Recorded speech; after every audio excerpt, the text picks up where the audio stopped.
nós te pedimos a vossa assistência ao nosso estudo, aclarando a nossa consciência diante de nossas responsabilidades nesse precioso momento de aprendizagem, para que possamos a cada dia sermos melhores diante de nós mesmos e diante de vós. Ilumina nosso amigo Sérgio, que fará o desenrolar do estudo e dar-nos a tua paz. Que assim seja. Que assim seja. Assim seja. Que assim seja. Tereza? Tereza? Dá Oi. licença, viu, Mário? Dá licença para um elogio. Tereza tá uma gata com esse cabelo solto. É, ia falar isso. Com esses cabelos. Tá vendo aí? Obrigada, minhas fãs. Tereza, ficou aonde aí? Rapaz, sabia que você ia me perguntar, eu falei com o Carmen. O meu desmarcou. Vou dizer aqui onde parou.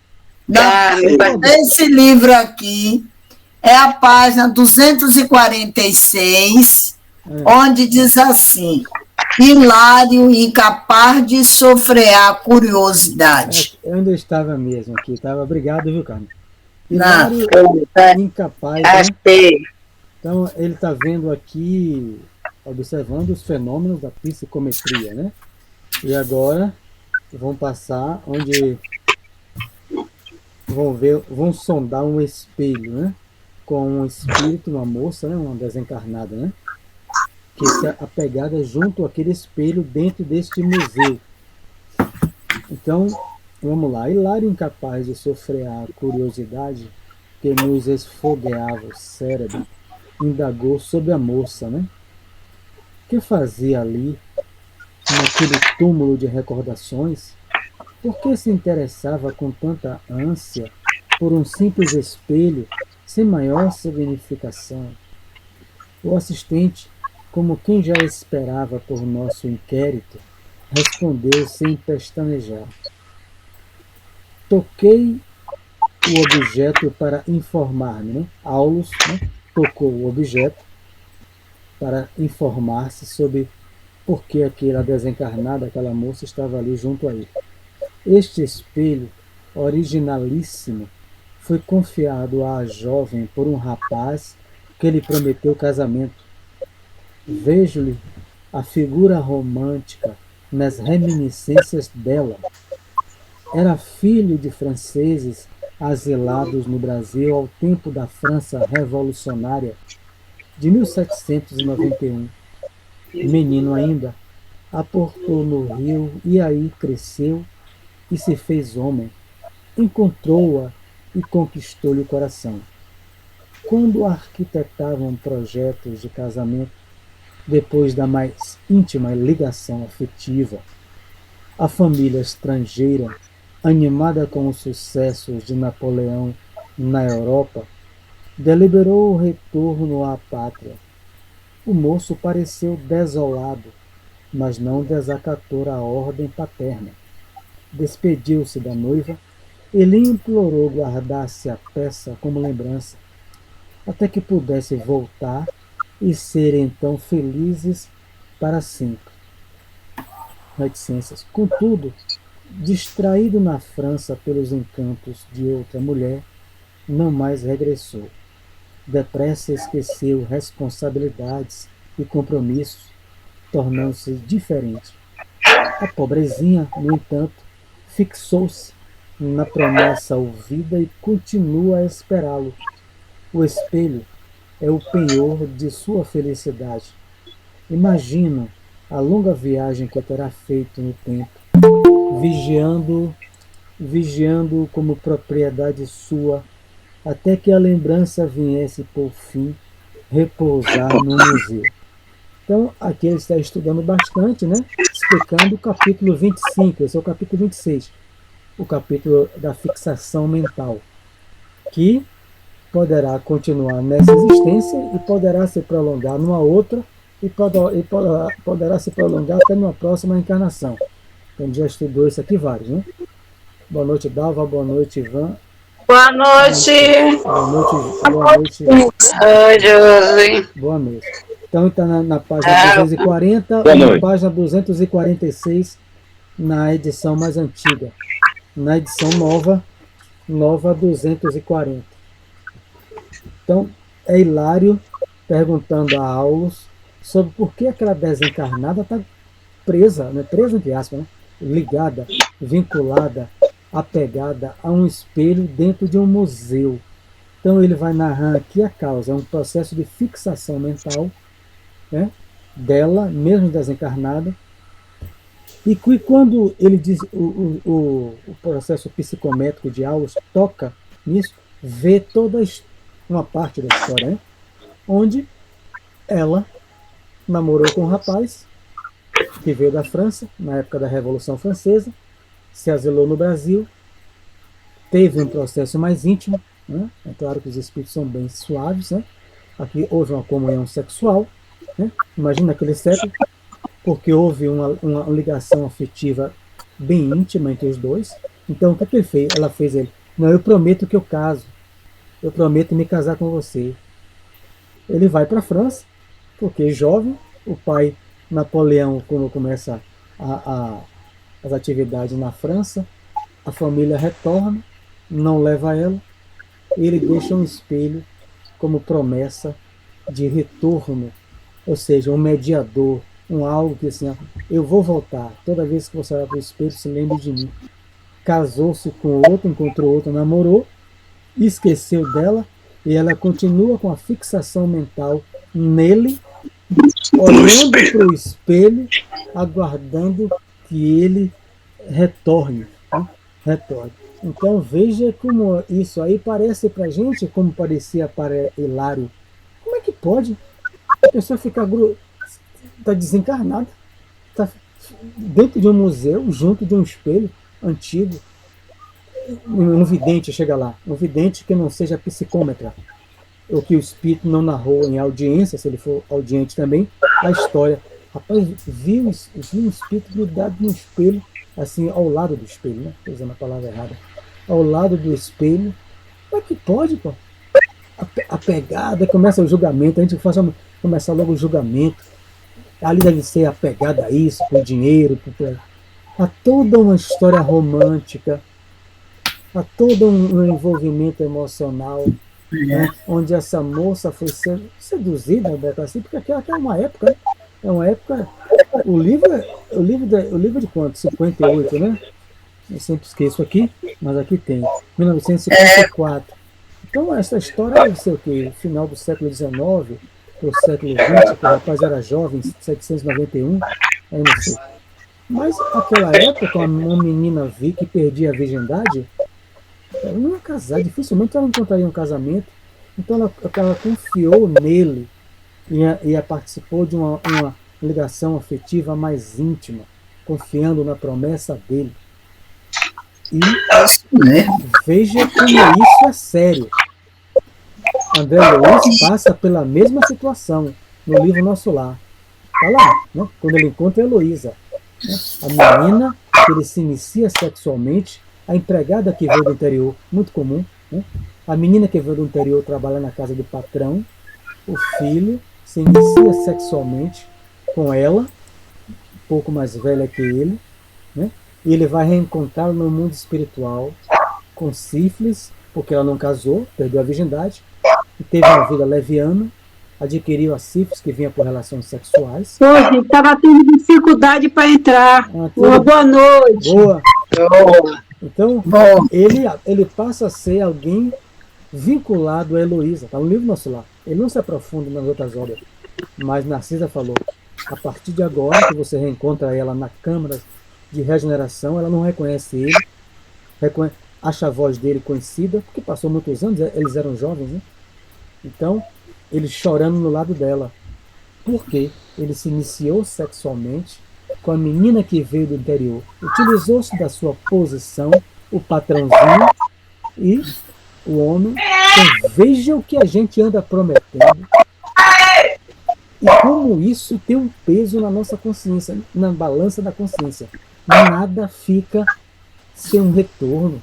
Após você ler, você fica assustado, cara, porque de tanta promessa que tem aí. Quer dizer, a pessoa Leva a vida esperando, né? Leva a vida esperando o retorno. Ele já constitui família e cá aguardando ainda nessa obsessão, vamos dizer assim, nessa ideia fixa. A fixação, porque você não sabe como é a pessoa.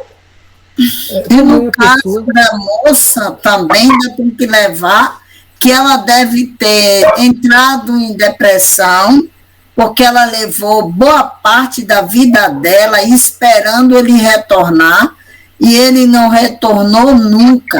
Isso dentro dela talvez não pudesse nem abrir para ninguém, porque tem que olhar aí o período. Ela ia contar isso para quem? Ela só poderia talvez contar se engravidasse. Como não engravidou, ela guardou essa angústia e essa dor sem dividir com ninguém.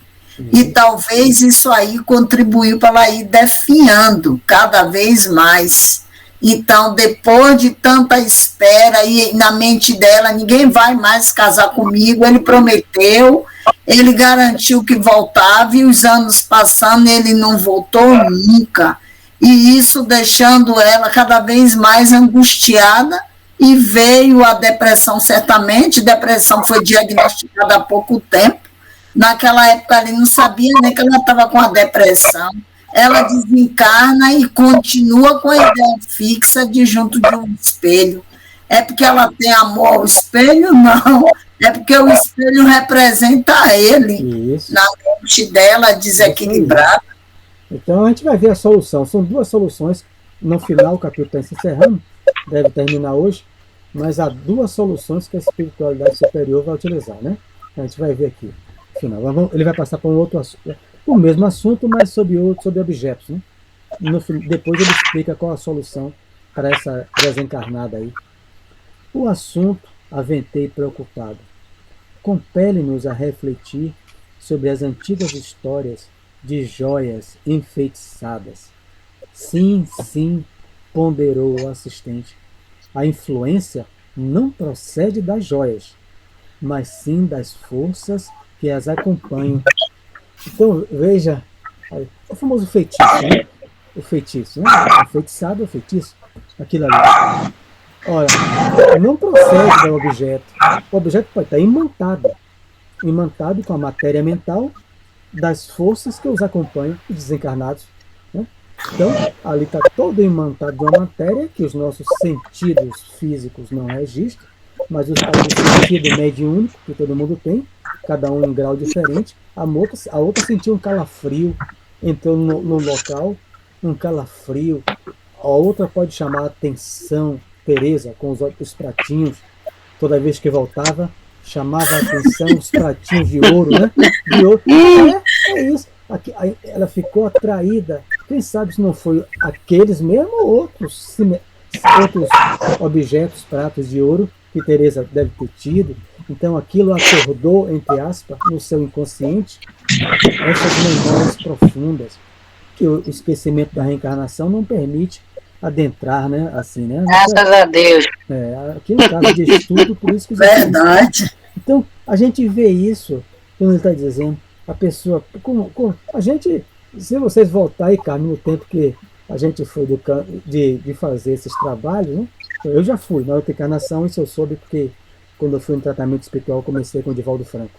E eu tinha os sonhos com os alorixás, enfim, muitas mães de santos. E Divaldo, na época, 24 anos, me dizia, não entrava em detalhes, mas dizia que eu conversar com aquelas entidades, fazendo aqueles trabalhos, durante o sono, bodes, um bocado de coisa para eu não voltar e não entrar no espiritismo. Mas aí era uma outra história. Então, provavelmente eu usei esses objetos. Eu uso os objetos. Então, se eu quero fazer, se Carmen chega para mim, um babalaú, né? Um pai de santo. Então, chega, eu digo, traga um objeto da pessoa a quem você quer atrair, a quem você quer repelir, traga um objeto de uso pessoal que ele muito goste. A pessoa traz, e aí pense nele. No livro de Robson Pinheiro é os que mais explica isso. Eu leio muito os livros dele. Então ele adentra muito esse lado. Minha mulher que é do Candomblé, então ela não trabalha nessa linha, da casa de Queto, da origem de Queto, mas ela explica, porque ela tem. Então, pense na pessoa com o objeto na mão. Pense, se for para repelir ódio, rancor. Pense com ódio, pense com rancor. O Candomblé não explica, mas aquilo explica. O objeto está imantado com essas forças, né, para atrair o homem, a mulher, enfim, cada um com um objetivo. Aquilo está imantado com essas forças. Né? Mas quem vai atuar não é o objeto, é as entidades que trabalham naquela faixa psíquica daquela casa, daquele credo, enfim, que vão buscar fazer aquilo que é mandado. Mas o objeto é um mediador, Filomeno chama um condensador de energias. Você olha, pense com ódio. Há um livro, eu dei meus livros todos, quase todos de Robson Pinheiro, eu li vários. Pense olhando para o sapo, né? Aquelas coisas. Loucura Obsessão trabalha isso com muito sutil, Filomeno. Mas Robson Pinheiro se aprofunda com essas atividades, explicando como. E ele fala a mesma coisa, é um condensador, o que ele chamou aqui, um mediador de relações espirituais. Então o consulente vai, traga o objeto. A pessoa pega, aí passou Barreto lá, aquele objeto está lá, que foi feito, utilizado por feitiço, o objeto enfeitiçado, a joia enfeitiçada. Passou de perto, se arrepiou toda, como uma mulher, um calafrio. Tocou no objeto, rapaz, eu me senti um mal-estar quando eu toquei nisso. Né? O objeto está imantado das forças psíquicas, né? Se foi feito num trabalho, né? Entre encarnados, né? Ou se foi um apego, né? Como no caso do espelho, que não foi um trabalho de feitiço, foi apenas uma promessa de um noivo que deu um espelho a alguém e disse que o espelho era o ponto de contato. Quando você olha para o espelho, lembre-se da minha promessa, eu vou voltar, o que nunca voltou. Então, passou lá, sentiu calafrio, sentiu um mal-estar, e cada um somatiza do seu jeito. Outros podem pegar como ele e ver a história, um Chico Xavier, né, tocando no objeto, é um Saibaba, né, que não lia as cartas, né? Divaldo foi para lá em 1986, quando ele estava encarnado na Índia, e ficou impressionado. 2.000 pessoas no Arã, Divaldo foi agradecer uma cura que ele recebeu de Saibaba, em desdobramento de uma angina que Divaldo tinha no peito. João de Anjos trouxe ele para o Brasil, ele toca a mão no peito de Divaldo e se curou. Então Divaldo, quando recebeu a oportunidade de ir na Índia, ele foi agradecer. Ele passando, você tem que beijar o dedão do pé dele, é um costume, Divaldo também beijou o dedo do pé, mas cada mão dava uma carta. Ele passava a mão na carta, jogava fora, umas ele botava no bolso. João andando explicando, ele é psicômetra, meu filho, ele não tem, como é que ele vai ler 2.000 cartas todo dia? As pessoas davam, e por que ele está jogando fora? Ele passava a mão e jogava fora, outros guardavam. Ele falou, é porque são pedidos inúteis, fúteis, e ele não está aqui para isso. Então ele passava a mão e jogava, tudo fechado, envelope. Passava a mão e jogava fora, guardou umas 10 no bolso. O resto é tudo pedido fútil. Tem uma palestra, não sei mais, no YouTube, que é muito antiga, de Valdo Franco, falando sobre isso, porque ele testemunhou ao vivo. Então a psicometria de Saibaba desencarnado. Então, a pessoa, todos nós podemos sentir. Agora, o grau que depende, né? Se o meu grau for muito mínimo, eu entro no local, toco no objeto, não estou nem aí. Não sinto nada. Mas pode ser que eu possa tocar, rapaz, sentir um arrepio, um mal-estar, ou um bem-estar também, né? Um objeto envolvido por uns objetos de oração. Ferreira fala isso. Ferreira católico, mas nos passou, sentiu vontade de ter um local de paz, só tinha uma igreja, o que tem? Né, Feira? Ferreira entrou, aquilo ali, silêncio, né? Orou, um ambiente bom. André Luiz explica isso também, acho que é no livro do Mensageiro. O local do oratório, onde as pessoas vão orar, fica imantado dos bons pensamentos das pessoas que vão orar. Então aí Ferreira saiu com a paz daquele ambiente. Então não é só coisa ruim, é coisa boa e coisa negativa. conforme as forças que imantam o ambiente, conforme os nossos rastros psíquicos que a gente deixa em nossa casa, que a gente deixa no ambiente de trabalho, a gente vai ver aqui. Está sempre aberto para quem quiser acrescentar, comentar. É a questão da energia, né, Feira? Peraí, Barreto, depois você fala, que agora começou. Eu já parei. Diga. A questão como Ferreira, falou de Ferreira entrar na igreja, isso já aconteceu várias vezes comigo também. Eu não me senti bem, aí saí de uma, aí passei assim, passava pela frente da igreja, aí eu entrava e ia orar. Eu saía tão, assim, leve, né? Mas é aquela, assim, como se disse, a oração, né? O local, o ambiente ali, porque ali na Avenida 7, uma vez mesmo, eu estava com tanta zoada, não sei o que, eu resolvi entrar na igreja, eu entrei na igreja e fiquei ali sentada, e eu saí de uma, vou aproveitar, vou orar, por causa do barulho. Aí eu saí tão leve, nem liguei mais para a zoada. Isso aí. Isso quer dizer, porque a gente é o espiritismo, eu sou espírita, não vou entrar em igreja, nada disso. Não importa, o importante é o ambiente. Né? O ambiente. E a mensagem, né? O que vai ser dito lá, a mensagem, não é? É edificante. Mas eu não entrava para ouvir o padre, não. Eu entrava para orar. Não tinha missa, entendeu? Só para poder ficar ali, ó, orando, relaxando, aquela mentalidade, aquela paz, entendeu? Porque, de qualquer forma, o templo é sagrado, independente de religião, as pessoas que vão para lá vão para orar, vão para tentar se conectar com Deus, então é um lugar sagrado. Fica saturado de boas energias e vibrações. Diga, Barreto. É verdade. Eu, quando estava fazendo tratamento no São Rafael, eu sempre entrava, lá tem uma capela, né? E eu entrava naquela capela, só entrar na capela, eu sentia uma paz tão grande, sentava, orava. Quando eu saía dali, eu saía tão leve, tão confiante.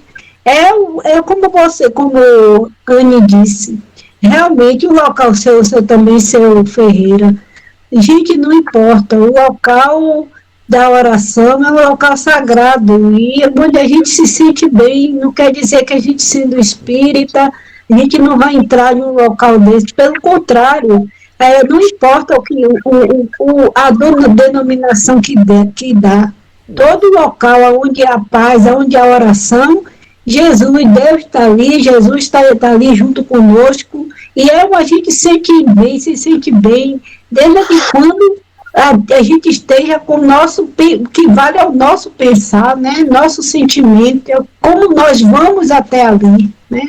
É o que nós vamos buscar, o que vamos levar, né? É isso que eu queria falar, Mário. Em relação, Mário, a essa parte que você falou aí, sobre essa... Eu já tinha até lido esse capítulo, fiquei impressionada, né? Porque eu gosto muito de antiguidade, e não sei se daqui para frente eu vou gostar mais tanto assim, não. eu percebi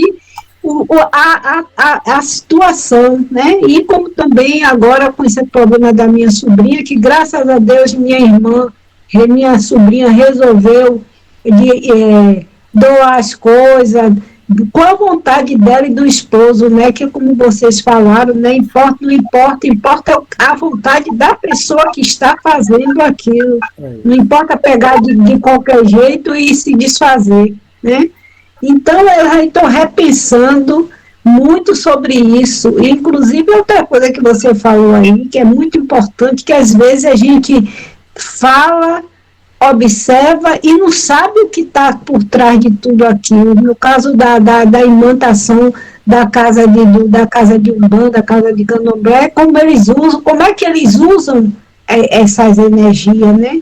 E você veja a profundidade que a doutrina espírita, o ensinamento e o estudo, né? Como a gente aprende, né? Não só sobre nós, sobre a doutrina que a gente comunga, mas também sobre as outras religiões. É muito importante. e respeito que a doutrina tem. Então, ele vai continuar aqui, né?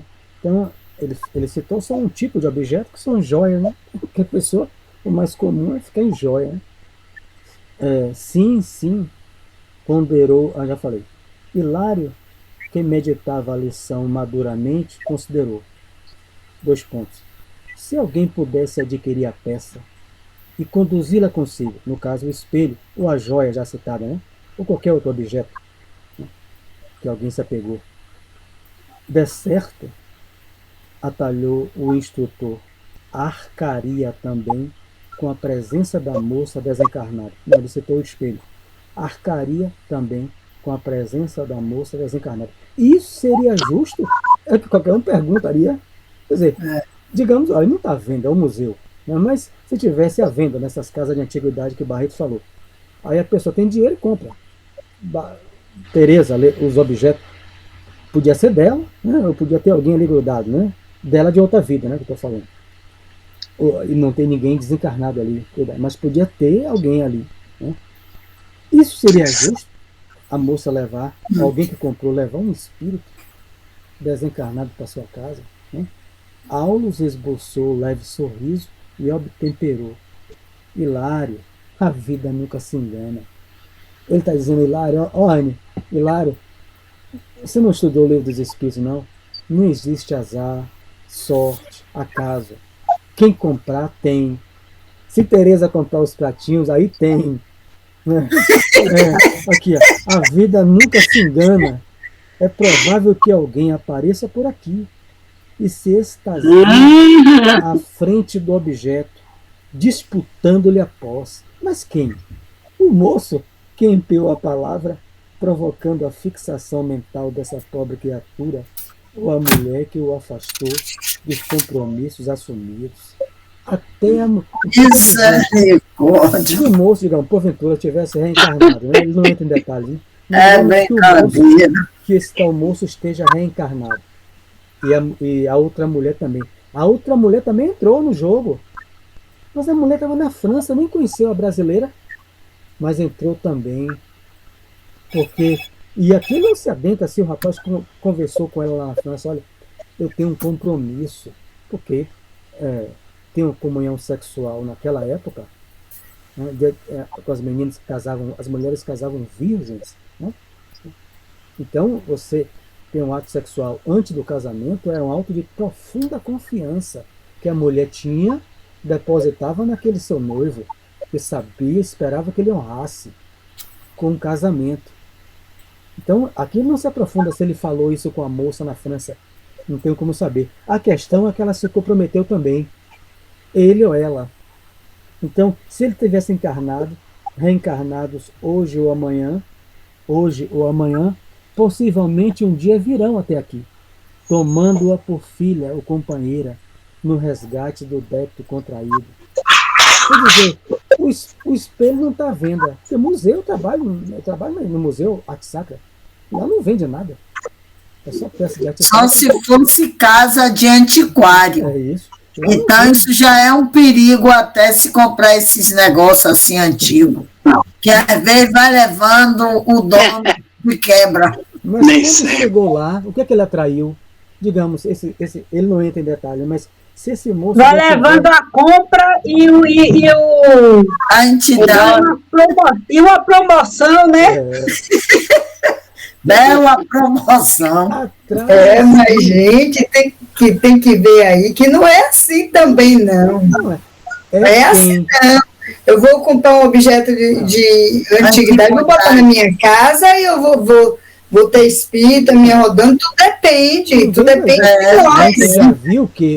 A gente já viu que nem todos os objetos estão imantados. Nem todos os objetos têm espírito. Só tinha esse aqui com espírito. E nem todos não é assim. Então, não vai ficar todo mundo com medo de comprar o vou entrar até no museu. Nesse pratinho. Né? Tereza, eu tenho quase certeza. E se os pratinhos tivesse no antiquário, você comprava. Tenho quase certeza. Comprava, trazia meus pratinhos de volta. Primeira solução. Sim, Mário, me ajude aí.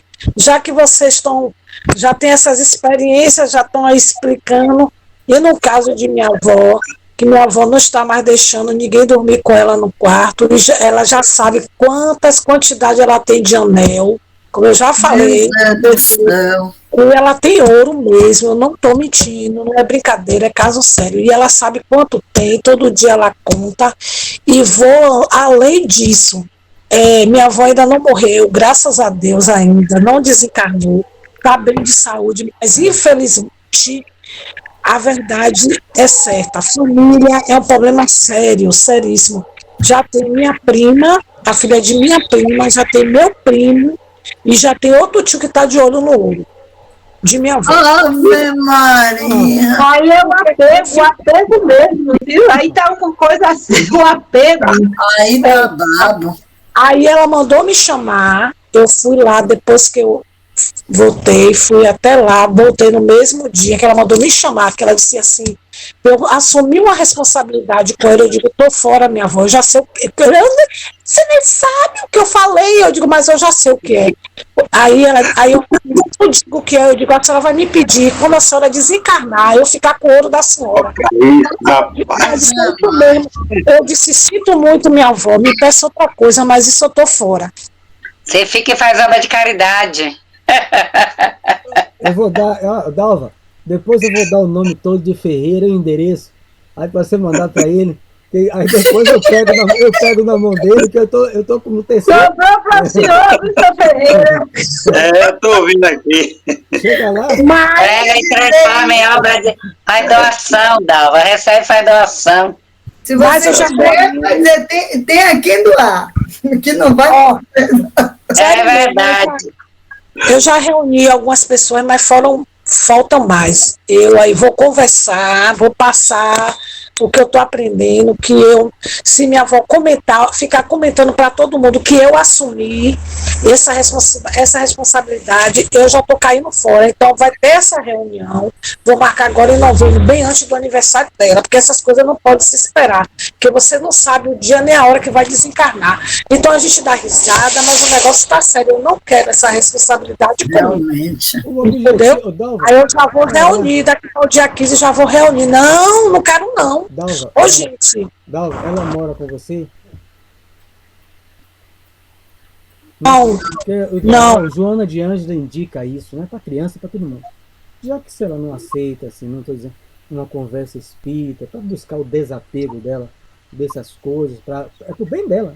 Porque o desapego não é pro bem, o bem é dela, da paz dela, da harmonia dela, para a sua trajetória.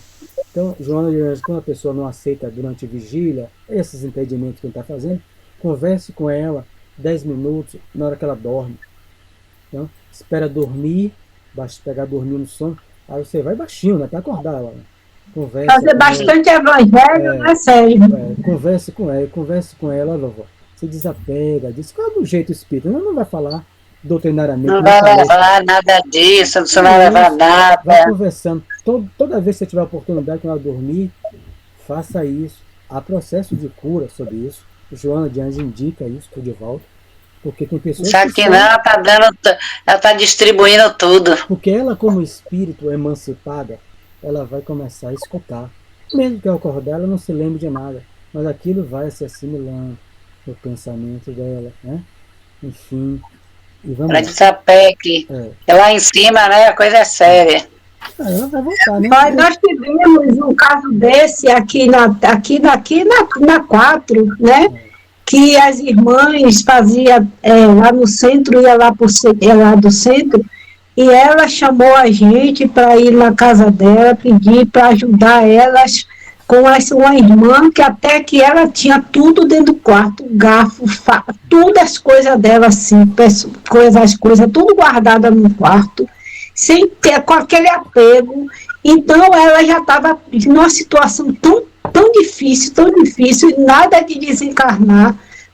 Aí a irmã chamou a gente lá, eu, Raquel, e lá do Centro Espírita, que a gente ia lá na casa e fazer evangelho. Aí nós fomos indo, quando nós chegamos lá, aí começamos a ir, indo lá fazer evangelho com elas, e foi indo, assim, mais ou menos um mês depois, ela desencarnou, porque ela estava tão imantada, com tanto apego às coisas, que ela não estava conseguindo fazer a passagem dela, por causa desse apego que ela tinha às coisas. Mesmo a situação sua aí, uma situação tão difícil, mesmo, Mária. Tem que ir trabalhando enquanto ela está encarnada. Isso, está fazendo evangelho, está fazendo o que Mário falou, conversando com ela, dormindo, porque ela não está acordada, mas o espírito dela está ouvindo, né? Então a primeira solução para esse caso aqui é a reencarnação, que ele está dizendo. Né? O cara chega ali no museu, né? Vão reencarnar o noivo, a mulher dele da França, possivelmente reencarnado, vão passar nesse museu, vão ver o espelho, não vão levar o espelho para casa, porque o museu não vende coisa, mas vão levar o espírito, que vai ser filha deles. É só um. Ele não vai entrar em várias situações que Deus pode promover para ajudar esses três aí. Mas ele está dizendo só um, senão o livro não daria conta de tantos meios nas leis de Deus para ajudar essa desencarnada. O mais comum é a família. Então ele chega, olha que espelho lindo, fica fixado, pensando, o espírito vai com eles, né? Vai com eles. Às vezes, de maneira inconsciente, se manta, por quê? Porque eles têm laços de afinidade do passado. O segundo é levado para a mediúnica, que é aqui que ele vai dizer. Mas não podemos aceitar a hipótese de a jovem desencarnada ser atraída por algum círculo de cura, né? Centro espírita, reunião mediúnica. Algum círculo de cura, desembaraçando-se da perturbação de que é vítima. Sim, concordou o orientador. Isso é também possível. Entretanto, examinada a harmonia da lei, o reencontro do trio é inevitável. Todos os problemas criados por nós não serão resolvidos senão por nós mesmos. Então, alguém passava lá, um da gente aqui, sentiu vidente ou não, ou psicômetra ou não, a presença naquele espírito, o calafrio, o mal-estar. Aí, conforme as possibilidades psíquicas de cada um viu o espírito, ouviu, outro pecou no objeto, orou, pediu o guia de sua casa, pediu a Jesus, o guia do planeta todo, que ajudasse possíveis espíritos que estivessem ali. É uma intuição, né? Ou a psicometria como um todo.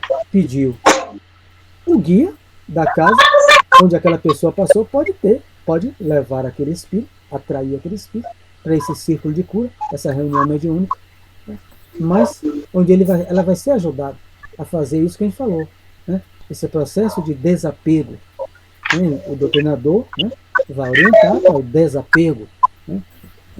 Todo objeto que me tirou de lá, aquelas coisas todas, né? Estou esperando meu noivo, senão alguém vai tomar. O doutrinador vai saber que é uma pessoa enferma, com fortes perturbações psíquicas, né? Vai acolher com todo o amor aquilo ali e vai lhe apontar um rumo. Não vai solucionar o problema. Isso é fantástico para todos nós do grupo mediúnico. O grupo mediúnico não vai solucionar o problema dela. É verdade. O problema dela só será solucionado pela reencarnação. O trio, o encontro do trio na roda do tempo é inevitável. É inevitável. Ô, Mário, eu pensei aqui, não sei se é boa ideia, quebrar esse espelho. Eu com você e a avó 7 anos de azar, segundo minha Aí o avó. compromisso Segundo da minha senhora avó. viu, Carmen? Você vê? Vocês sabem? Segundo minha avó, é 7 anos de azar quebrar E espelho. outra coisa, você vai terminar no chão. Tô fora dessa responsabilidade, fique você sozinha. Esqueceu que lá tem vigilante? Se eu sou vigilante, eu digo, pega essa mulher e dou duas cacetetadas na cabeça e tem que entregar. A mulher enlouqueceu, entrou no museu e saiu quebrando tudo. Isso aí ia ser um espelho. Mário, você é vigilante, meu sobrinho também é. Meu sobrinho um dia deixou o posto e chegou em casa todo se tremendo, que estava no posto, quando viu o homem passar com um saco nas costas. Aí ele foi chamar o homem para poder dizer que o homem não era o lugar, ele não podia estar transitando ali. Quando o homem olhou que o homem sumiu, ele saiu que chegou em casa, foi doido. Eu já vi foi coisa lá, na hora que eu pego meu relax também, os dois espíritos entrou armado. Rapaz, eu nunca descanso com revólver, eu trabalho armado, né? Eu nunca descanso com revólver. Sua arma é evangelho, né, filho? Eu deixo o revólver, trabalho armado, mas deixo afastado. Porque eles dois armados atirando. Eu vi como eu tô vendo vocês. A primeira coisa que eu fiz foi passar a mão no colete. Quando eu acordei, o colega no lado, né? Porque fica um acordado, era o colega. Se eu atiro, eu pego no colega. Então ele está. Vou lhe matar, seu miserável. Não venha com essa doutrina pra cá, não. Assim mesmo. Mas... Eu já vi uma coisa lá. Me deixa. Muita coisa. Então vamos lá. A primeira situação. Então a reencarnação é a solução real. Mas a mediúnica vai ajudar bastante. É óbvio, né? Ele não entra e não se aprofunda, mas a gente sabe que um grupo mediúnico vai acolher o espírito, o médium vai dar o primeiro enfermeiro, os vídeos que eu mandei para você, vai transferir os fluidos que vão aliviar. Ela vai despertar. Eu achei tão fantástico naquele vídeo que Jacobson Trovão fala de uma maneira bem simples. É como se estivesse acordando do coma. Essa menina aqui está no coma. É como se estivesse no coma. Chegando, quando algum parente nosso está no coma, quando ele acorda todo desorientado, mas a gente fica feliz porque ele saiu do coma. Então, quando ela chega na mediúnica e se vincula ao médium e que dá a comunicação desorientado, tô aonde? Cadê meu espelho? Cadê meu noivo? Aí o doutrinador, coitado, buscamos a intuição, porque ele é médium de esclarecimento. Como é que eu ajudo? Ela está se vendo no museu, mas não está no museu, está na mediúnica. Está esperando o noivo. Cadê meu ou pode estar vendo meu espelho? Imagina, o doutrinador tem que se acalmar, né, filha? Para tentar compreender a mente dela. Ela está na mediúnica, ela não está foi levada para o círculo, mas a mente dela está lá.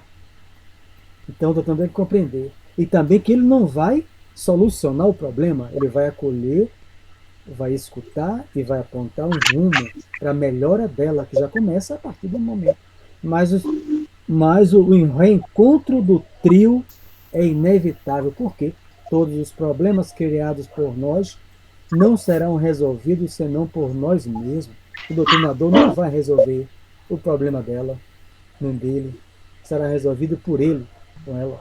É isso a visão que o doutrinador tem que ter, que o problema não é resolvido, ele não pode achar que vai resolver o problema de uma hora para outra. Aquilo ali vem só para que a gente possa colocar alguma coisa para ele ir fazendo reflexões. E, como você disse, Mário, não é dizer, você não está ali, a gente tem que acompanhar o raciocínio desse espírito, porque se a gente nunca acompanhar, a gente termina prejudicando aquele espírito mais ainda do que quando ele chegou ali. É um atendimento, né, que Jacobson... Eu achei tão interessante quando ele fala isso no vídeo. É um seminário de 2 horas. Eu só botei para vocês uma pílula. Todo doutrinador faz um atendimento espiritual. Então eu achei interessante porque, como um professor de faculdade, psicólogo, quando a gente vai no médico, Carmen, o médico fica lá. Como é seu nome? Você é casado? E tem isso. Ele está fazendo a chamada anamnese. É um atendimento. Para mim é só uma conversa. Porque eu sou leigo, não sou médico, não sou psicólogo. Mas aquilo ali já é o começo do tratamento. Naquela ficha que ele faz, a anamnese. O doutrinador faz isso. O médico espiritual, que é Jesus, com sua equipe espiritual, utilizando o instrumento, o doutrinador. Primeiro o médium, como o primeiro enfermeiro, o doutrinador como o assessor. Por isso que André Luiz, no livro das Obsessões, utiliza a palavra assessores, médios de esclarecimento. Então ele está assessorando o atendimento. Ele não foi ali para conversar com o espírito, né? Ele foi para fazer um atendimento espiritual ao enfermo. Achei muito, muito bem simples isso e esclarecedor. E nessa anamnese ele faz um apanhado, né? Uma triagem de tudo ali. O médico encarnado, né, Tereza? O doutrinador fala menos, escuta mais, porque está ligado com o seu guia. E aí quando ele pontua, é como se fosse pílulas de medicação, né? Mário. Oi. No caso aí também, na doutrinação, a gente não doutrina só o espírito desencarnado, a gente doutrina também o encarnado, porque agora mesmo na pandemia, a gente conversa muito através de conversações virtuais, ou até mesmo presencial. Ontem mesmo eu tive uma experiência que no final disso, nada do que eu falei aqui eu tenho certeza, são palavras minhas, que eu não tenho a mínima ideia do que eu estou falando, mas eu tenho certeza, se você não está compreendendo, alguém que está aí contigo está compreendendo.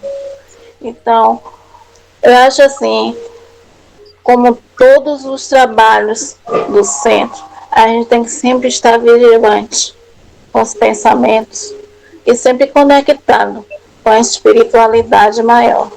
Com certeza. Jesus fala isso, né? Legião, né? Aliás, foi a abertura do nosso livro das obsessões que nós estudamos juntos. Quando a gente conversa com o encarnado, a gente está conversando também com a legião que eu acompanho, né? Claro que ninguém vai pegar isso literalmente, né? Mas está dizendo que não está sozinho no encarnado. Então, vamos lá. A conversação era preciosa, contudo, a responsabilidade impelia-nos para adiante. Né? De saída, né? Saída do museu, renteamos com o gabinete em que funcionava a direção da casa. Vendo duas cadeiras vagas junto à pequena mesa de trabalho, meu colega consultou, com o evidente intuito de completar a lição. 2 pontos. Creio que os móveis, sob nossa vista, são utilizados por auxiliares da administração do museu. Se nos sentarmos neles, poderemos entrar em relação com as pessoas que habitualmente os ocupam. Esqueça antiquário, né? Esqueça a antiguidade. Aqui os objetos funcionários, do vigilante, dos responsáveis, dos coordenadores lá do museu, restauradores, lá tem muito na UFBA, os restauradores nas suas salas. Sim, se desejarmos esse tipo de experiência, informou o orientador. Quer dizer, olha aí, Josi, olha aí, Ivan, o nosso local de trabalho, não vou nem falar casa, né, porque a casa é o principal, mas o nosso local de trabalho fica imantado com o nosso, entre aspas, rastro psíquico, os nossos fluidos. Se eu sou uma pessoa ranhenta, pessimista, maledicente, imagine quando alguém que tem essa peculiaridade mais acentuada da psicometria, né, entra nesse ambiente de trabalho, né, onde eu vivo, senta na minha cadeira, coisa. Ele, rapaz, você vai levantar, o negócio aqui está carregado. Como essa pessoa? Essa pessoa deve ser um cara maledicente, deve ser um cara isso, aquilo outro. Aí o colega vai dizer, não é que é mesmo? Como é que você sabe disso? Primeira vez que você entra aqui, os objetos ficam imantados. Aqui não são objetos de antiguidade, são objetos comuns agora. Comuns o quê? Né? A pessoa vai ver na vida. É aqueles objetos do trabalho, do trabalhador comum. São objetos de usos habituais, né? Sempre. Isso, José. Então veja, aqui é espírito elevado, né? Aulas. Mas a média, né? Claro que isso não é tão comum assim. Porque se fosse tão comum assim, imagine. Né? Não existia mais ninguém desaparecido. Né? Principalmente isso. Alguém me deu um objeto dele. Aí o psicômetro estava lá, pega e... ele foi sequestrado para em tal lugar. Né? Um sabendo. Agora é uma faculdade nossa, humana. Agora os graus é que diferem. Tem gente que não sente nada, mas ele existe. Kardec fala, está tão em germe que a pessoa acha, achou uma porta, não sinto nada. Mas o calafrio, quase todo mundo sente, fala sério. Às vezes você entra no local e aqui na nuca, você sente uma arrepio, mesmo no meu caso. Rapaz, aí você se sacode assim, Ferreira se sacode todo. Aí eu digo, quando eu chego lá, eu digo, virou um galo, alguma coisa. Ele se sacudindo todo. Rapaz, um negócio... É tipo um choque na coluna. Tem que ficar assim, viu? É cada gesto que você... Eu fazia tantas essas coisas sem saber de nada.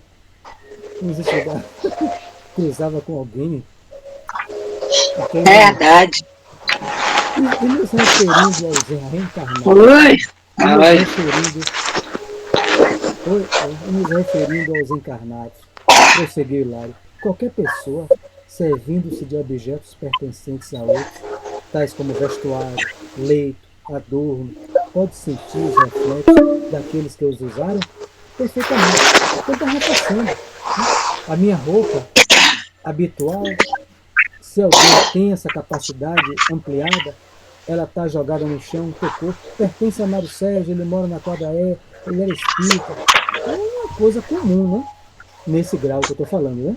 Comum é o arrepio, acho que. Então, perfeitamente. Aí ele vai dizer o que eu falei. Contudo, para que os registrem, devem ser portadores de aguçada sensibilidade psíquica. Não é todo mundo. É um Saibarba, é um Chico. Né? Não lia livro. Givaldo fala isso. O rapaz leva um livro para Chico analisar, datilografado, um autor espírito encarnado.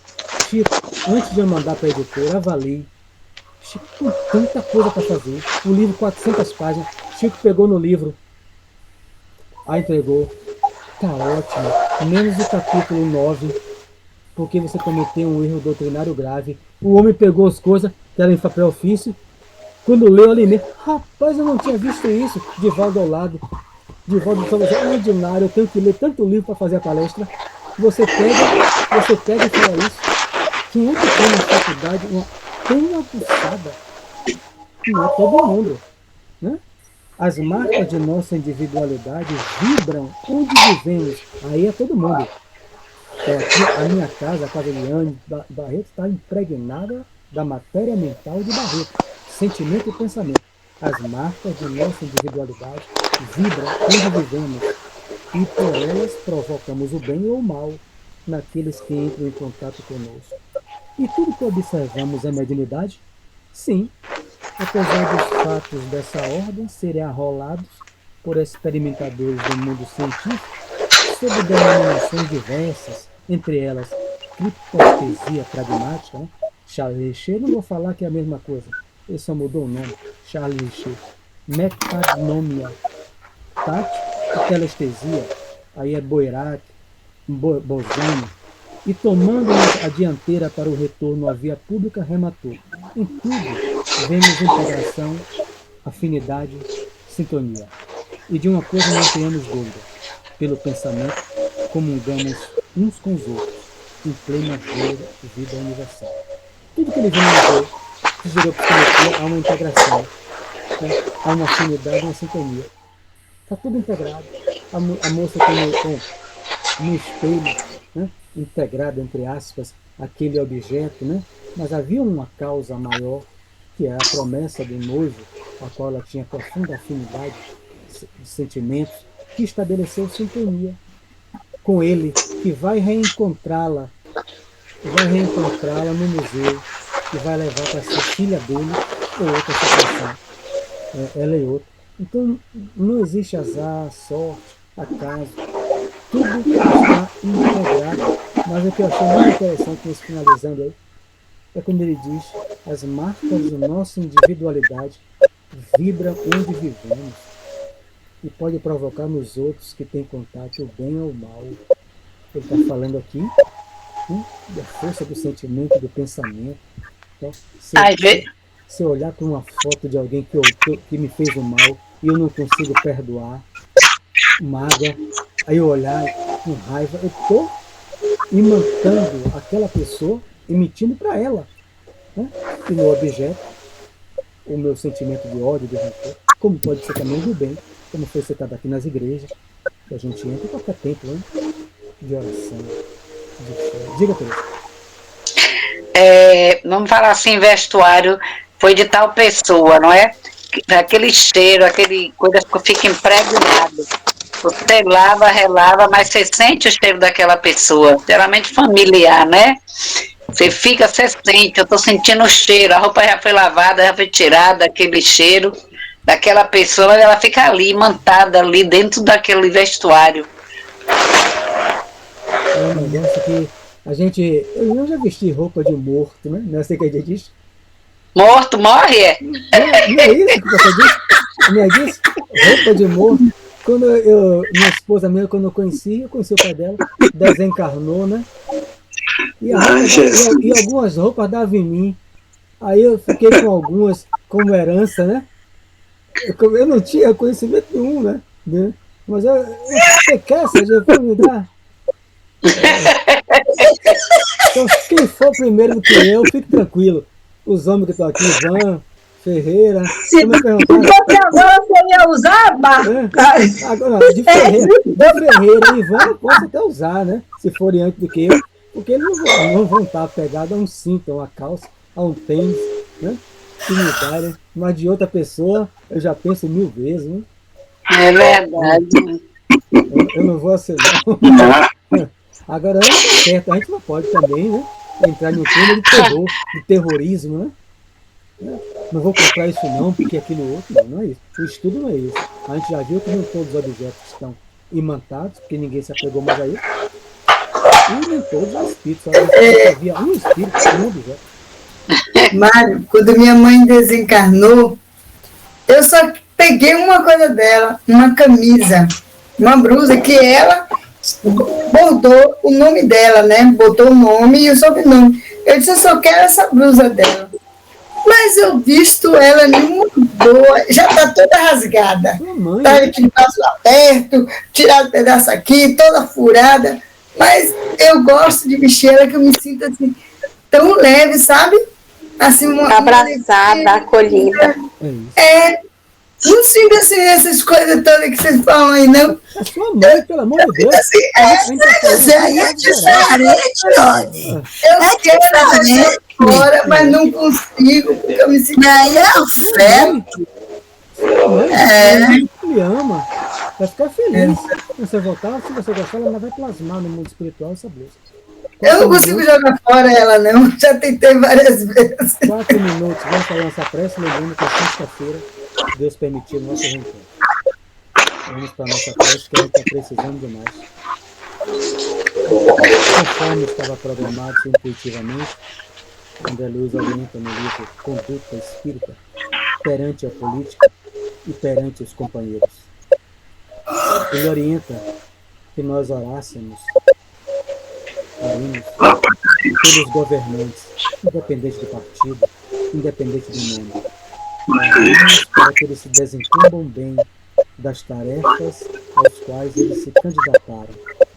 E orarmos pelos nossos companheiros, que têm o direito de fazer as suas escolhas, e cabe a nós respeitá-los e envolvê-los em nosso carinho, em nossa gratidão pela amizade que deve se perpetuar, e orar pela paz deles, assim como oramos pela nossa própria paz. Que Jesus nos abençoe, que Jesus envolva os nossos governantes eleitos e os reeleitos, que Jesus envolva todas as casas espíritas e todos os colaboradores espíritas nesse momento de transição planetária que causa turbulência em nós. Que Jesus, através dos seus inúmeros mensageiros do bem, recolham de nós as nossas energias que se assemelham a 3 peixes, a 5 pães. São poucos. Contudo, nas mãos de Jesus poderão ser e serão multiplicadas para aqueles que necessitam. Nosso encontro é devido e promovido por Jesus. O único nosso objetivo é aprender o Evangelho dele sob a luz do Espiritismo, para melhor servir como instrumento dos seus emissários.